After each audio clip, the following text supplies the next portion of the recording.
தாவீதுங்கிறது நல்லா இருக்குதா இல்ல தாவீது ராஜாங்கிறது நல்லா இருக்குதா?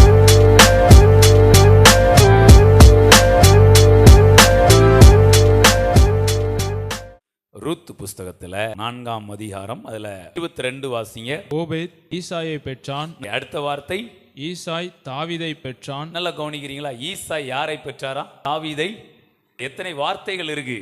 3 வார்த்தைகள் இருக்கு. என்னெல்லாம் இருக்கு? ஈசாய் தாவீதை பெற்றான். மாம்சத்தின் வாழ்க்கை இப்படிதான் இருக்கும். யாரையோ பெற்றாங்கயா, என்ன செஞ்சாங்கன்னா பெற்றாங்க. இதுதான் மாம்சத்தின் வாழ்க்கை. மாம்சத்துல வாழ்ந்தோம்னா பெற்றெடுத்திருப்பாங்க. ஒரு பிள்ளைய என்ன பண்ணிருப்பாங்க? பெற்றெடுத்திருப்பாங்க. திடீர்னு அது தொல்லையா கூட என்ன பண்ணலாம், மாறலாம். ஈசாய் யாரை பெற்றெடுத்தாரா? தாவீதை பெற்றெடுத்தார். அப்படியே இந்த வசனத்தை கையில வச்சுக்கிட்டு இப்போ வாங்க உங்களை ஆவிக்குள்ள கொண்டு வர. இது மாம்சம், அடுத்து உங்களை ஆவிக்குள்ள கொண்டு போறேன். எப்படி இருக்கு நீங்க மட்டும் வித்தியாசத்தை மட்டும் பாருங்க. இந்த வாழ்க்கை உங்களுக்கு வேணுமான்னு மட்டும் சொல்லுங்க. மத்தேயு 1:6 வாசிங்க. அங்க என்ன எழுதியிருக்கு? அதுல எத்தனை வார்த்தைகள் இருக்கு? ஈசாய் தாவீது ராஜாவை பெற்றான். கையை தட்டுங்க, அவ்வளவுதான், முடிஞ்சது மேட்ரு. மாம்சத்துக்கும் ஆவிக்கும் இருக்கிற வித்தியாசம் இதுதான். அங்க எத்தனை வார்த்தை இருக்கு? 3. மாம்சத்தில் எத்தனை இருக்கு? 3 இருக்கு. இங்க ஆவியில் எத்தனை இருக்கு?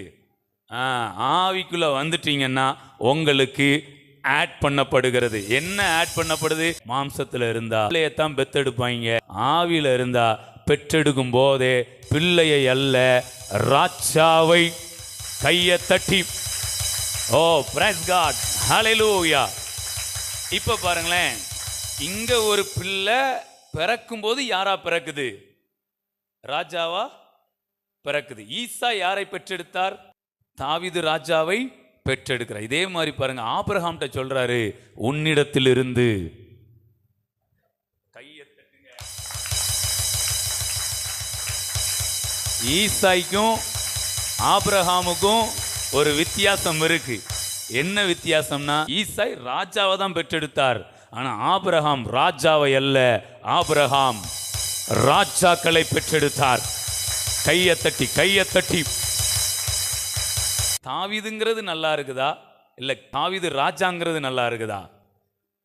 தாவீது ராஜாங்கிறது எப்படி இருக்கு? செம்மையா இருக்குதா? டேவிட் அப்படிங்கிறதுக்கும் கிங் டேவிட் அப்படிங்கிறதுக்கு எப்படி இருக்கு? நான் உங்களை பார்த்து, நீங்க என்னைக்கு ஆவிக்குரிய வாழ்க்கைக்குள்ள, இந்த ஆவிக்குரிய தன்மைக்குள்ள வந்துட்டீங்களோ நீங்க ராஜா. சொல்லுங்க, நான் ராஜா. ஹல்லேலூயா.